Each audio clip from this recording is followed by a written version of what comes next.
Je suis Paul-Marie Pouellier, comme vous avez dit. Je suis journaliste de formation. Je me suis engagé en politique depuis les années 92. J'avais 22 ans et j'étais à l'UPADES, membre du Conseil national. Et puis, il y a eu tous les événements que nous avons connus dans notre pays qui ont fait que l'UPADES, à un moment, se retrouvait dans une situation un peu compliquée. Ce qui a fait que, à partir de 2007, j'ai démissionné de l'UPADES pour créer une association politique qu'on appelait le Rassemblement des jeunes patriotes, qui a fini par devenir le parti politique, parce qu'avec la loi de 2006, les associations politiques n'étant plus en vigueur, on a dit il faut transformer ça en parti politique. Et nous l'appelons aujourd'hui le Parti des Républicains.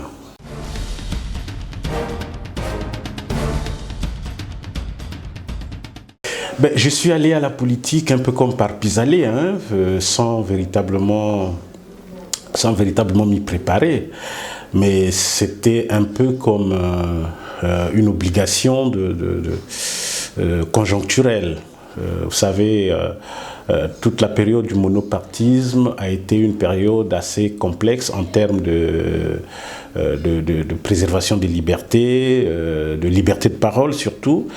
Et bien sûr que j'ai plus été motivé par mon père. Mon papa est membre du Parti congolais du travail depuis les années 74, donc je n'avais que 4 ans. Et chaque fois qu'on avait des débats, quand j'ai un peu atteint ma maturité, nous avons commencé un peu à débattre sur la société congolaise. Je voyais comment elle commençait un peu à péricliter, la perte des valeurs morales, la perte des emplois, parce qu'à l'époque, j'ai mon frère aîné qui était à Nancy, qui venait de terminer son doctorat, un doctorat d'État à l'époque. Il est rentré et on lui a dit qu'il fallait faire le service national obligatoire. Alors ça m'avait choqué. Je me suis dit, mais j'ai commencé à taquiner papa, mais vous ne savez pas gérer. Comment voulez-vous que des cadres qui sortent de l'extérieur, au lieu que vous exploitez leur expérience, vous les envoyez faire l'armée avant d'être recrutés comme vacataires en plus à l'université Marie. Alors je crois que ça a été le déclic qui m'a emmené en politique.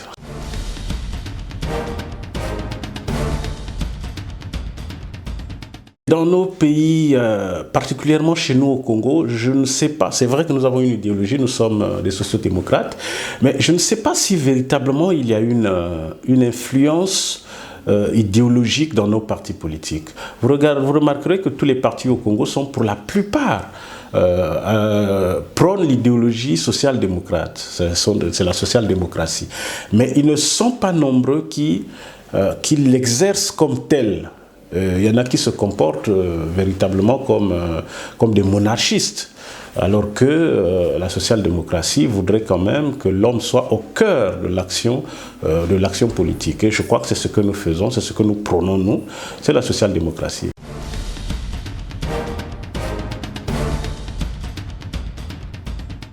Nous les avons reçus, je crois que ça a commencé par nous, l'opposition républicaine. Nous avons reçu une délégation, je note au passage que c'est regrettable que ce ne soit pas le secrétaire permanent lui-même qui soit venu chez nous, mais c'est une délégation de ses collaborateurs. Nous avons discuté sur justement l'éventualité de la tenue d'un dialogue national dans notre pays et cette délégation avait pour mission de savoir ce que nous pensions du dialogue, ce que nous avons dit bien sûr. Parce que pour nous, notre pays a une histoire écrite en lettres de sang et de larmes.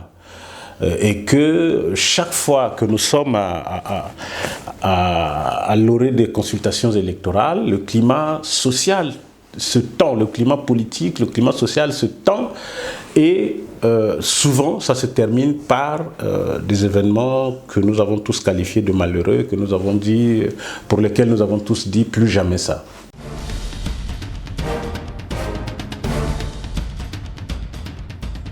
Oui, bien sûr, je prenais un peu tout cela pour expliquer la nécessité de la classe politique, sinon de toute la société, de se parler. Vous savez, nous avons connu tellement de problèmes, mais nous avons toujours eu cette capacité à nous retrouver, à nous asseoir et à trouver des solutions par nous-mêmes. Je peux vous rappeler le dialogue de 1972. Nous étions encore des enfants. En 1972, le président Marien Ngouabi s'est rendu compte que le pays était dans une mauvaise passe. Eh bien, il a convoqué un dialogue national qui a réuni toute la classe politique, toute la société congolaise, toutes les forces vives congolaises qui se sont parlé, et finalement nous avons eu à passer cette année, à passer ce cap, même si quelques années plus tard le président Marien Ngouabi sera assassiné. Mais au moins il y a eu ces jalons d'un grand dialogue. En 91 c'est pareil. Je vous rappelle que le Parti congolais du travail, parti unique, venait de sortir de son congrès en 89, au cours duquel le parti a renforcé ses pouvoirs, le parti a renforcé son ancrage, mais le vent de la perestroïka aidant, eh bien, le dialogue, la conférence nationale, on peut assimiler aussi un dialogue.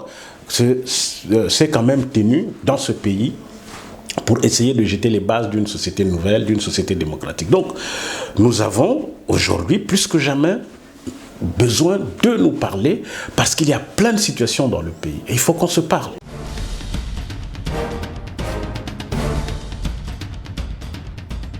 Écoutez, nous avons proposé à la délégation du secrétariat permanent du Conseil du dialogue que nous ayons des thèmes qui se rapportent à la gouvernance politique. Pourquoi la gouvernance politique? Parce que depuis 1997, où le pays a connu la secousse qu'il a connue, la politique n'est plus vécue comme un sacerdoce. La politique est devenue une histoire des médiocres, la politique est devenue, à la limite, on y va pour qu'on gagne un peu de l'argent. Et nous pensons qu'il est temps de marquer une pause, de se poser des questions. Où allons-nous?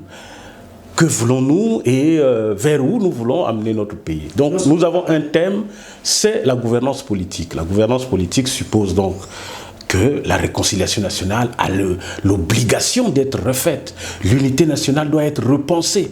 Parce qu'aujourd'hui, on a plus tendance à se replier sur son ethnie, sur sa tribu, sur sa région, plutôt que penser l'unité nationale. Donc nous avons besoin de parler de ça. Nous avons besoin de parler du cadre institutionnel actuel.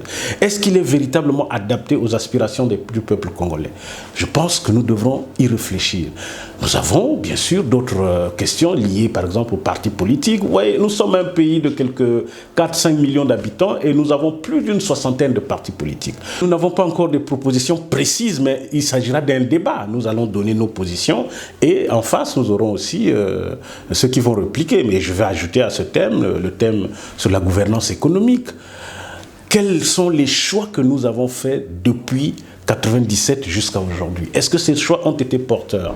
Nous avons connu quand même un moment faste où le Congo a engagé un peu plus de 50 000 milliards de francs CFA. Ça, c'est au titre des budgets respectifs que nous avons depuis 2003 jusqu'à maintenant.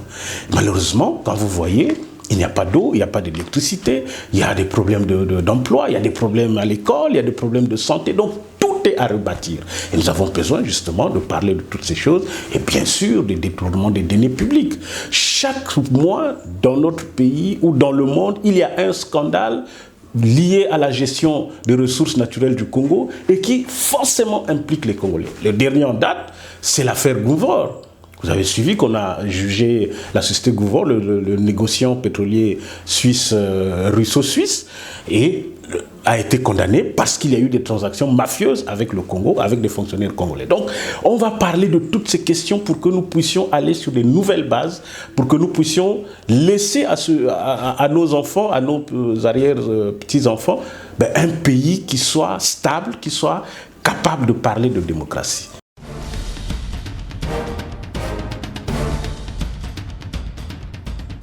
Vous voyez, je suis en train de parler avec une fiche à l'appui, parce que cette fiche est bien celle rédigée par le Bureau exécutif national. Nous avons eu un débat de fond, mais ça ne date pas d'aujourd'hui. Nous avons eu un débat et nous nous sommes dit quel est l'intérêt d'un dialogue aujourd'hui. il fallait d'abord répondre à cette question. Quel est l'intérêt, autant donné que nous avons eu beaucoup d'autres dialogues, Evo, CBT, Dolizy, Wesso, nous avons eu d'autres dialogues, mais qui n'ont pas donné les résultats que nous attendions. Quel est l'intérêt du dialogue d'aujourd'hui? Mais il y a un grand intérêt. Vous savez que nous sommes sortis de 2016 complètement, à partir déjà de 2015 avec le changement ou non de la Constitution, nous avons aujourd'hui un pays complètement divisé. Il faut être aveugle ou être, je sais pas, avoir la langue de bois pour ne pas le reconnaître. Le pays est foncièrement divisé entre ceux qui étaient pour le changement de Constitution et ceux qui ne l'étaient pas. Et surtout, après les élections de 2016, qui ont souffert de graves contestations, eh bien, nous avons des amis qui sont en prison pour des convictions politiques.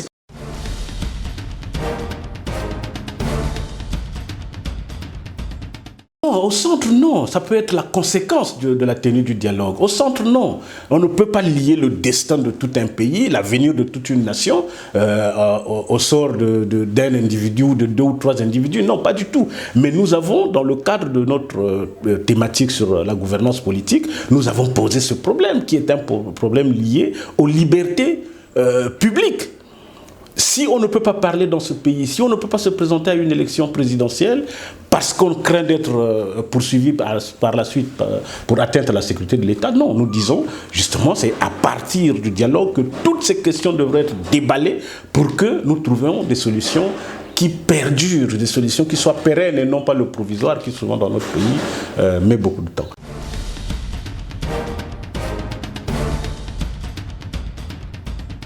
Oui, nous avons, dans le cadre justement des thèmes, nous avons proposé, au-delà de la gouvernance politique, gouvernance économique, nous avons proposé la question du pool, nous avons proposé la gouvernance électorale. La gouvernance, les élections sont à la base de toutes les contestations que nous avons connues dans ce pays. Depuis les années 59, la première guerre civile, c'était lié à l'organisation des élections.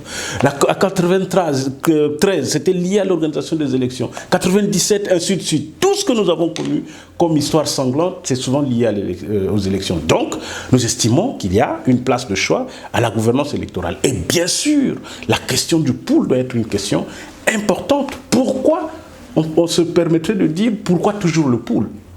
Qu'est-ce qu'il y a de spécifique à ce département pour qu'il soit toujours visé par des affrontements armés récurrents et tout ça? Donc, la question du pool, effectivement, nous avons introduit cette question qui est une question importante. Quand le pool est tousse, comme on dit, ou est enrhumé, ben c'est tout le pays qui tousse. Nous avons vu comment en avril 2016, le Congo tout entier était dans une très mauvaise posture du fait qu'il y avait la situation de la crise du pool.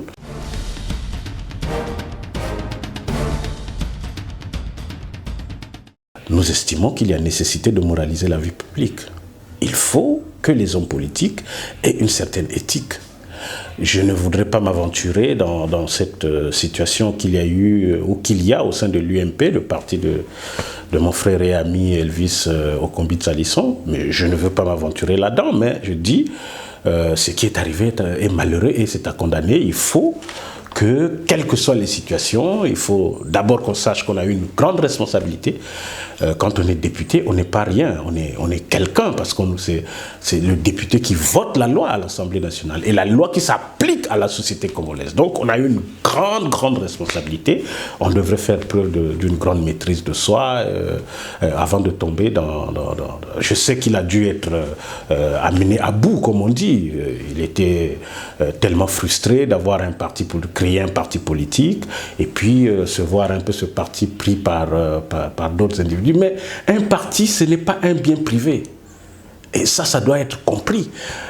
Vous avez beau être intelligent, vous avez beau insuffler un souffle à votre parti politique, dès lors qu'il y a 2, 3, 4, 5 membres qui adhèrent à votre parti, c'est-à-dire qui vous délèguent une partie de leur liberté, ben, vous ne pouvez plus vous dire « c'est mon parti politique ». Non. Le parti politique est une association. Et c'est plusieurs personnes qui viennent, qui apportent les idées et qui font que ce parti ait un rayonnement. Même si, par extraordinaire, on peut dire oui, il y a le président, mais en tout cas, c'est d'abord cette association de plusieurs individus qui apportent des idées et qui fait que, parce qu'on est frustré, parce qu'on est poussé à bout, on ne peut pas se permettre de péter un câble.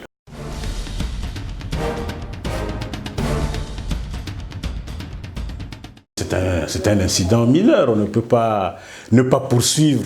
Ce que je venais de dire, on ne peut pas lier le destin d'un pays, l'avenir de tout un pays, de toute une nation, de toute une république, res publica, la chose publique. On ne peut pas lier le destin de tout un pays à un individu, au sort d'un... Non. Il y a eu cet incident. C'est bien d'ailleurs que ça se soit passé devant le Conseil de dialogue qui voit la nécessité justement d'avoir un dialogue, de discuter.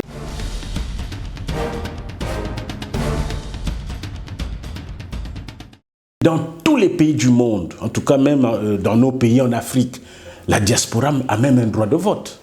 Vous avez vu, la Tunisie vient d'organiser des élections, l'élection présidentielle et les élections législatives, mais ceux qui ont même commencé à voter, ce sont les Tunisiens de la diaspora. Pourquoi les Congolais devraient être un peu comme si c'était des apatrides, parce qu'ils vivent à l'extérieur? Il faut les intéresser, il faut les impliquer. Dans cette diaspora, nous avons des compétences. Des personnes qui sont allées pour étudier, qui ont acquis une certaine expérience, qu'ils doivent rétrocéder au pays. Donc, il est important que la diaspora soit impliquée dans tout ce que nous faisons dans notre pays.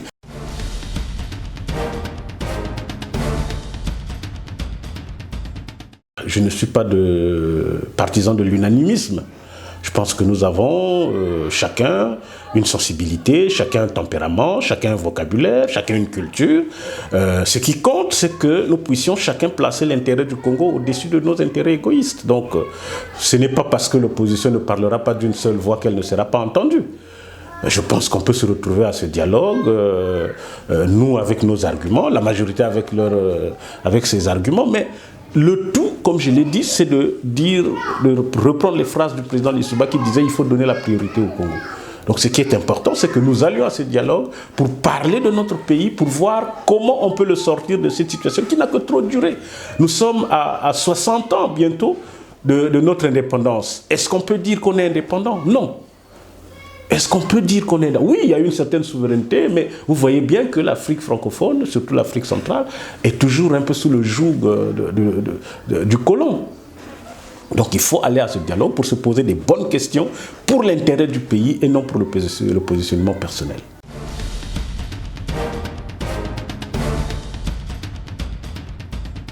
C'est surtout de ne pas perdre espoir. Je pense que tout ce qui est sur la terre passera. Tout passera. Nous avons connu Marien Ngouabi comme président, il est passé. Nous avons connu Massamba Deba président, il est passé. Youlou président, il est passé. Sassou un président, il est passé. Lissouba président, il est passé. Sassou passera. Et le système avec lui.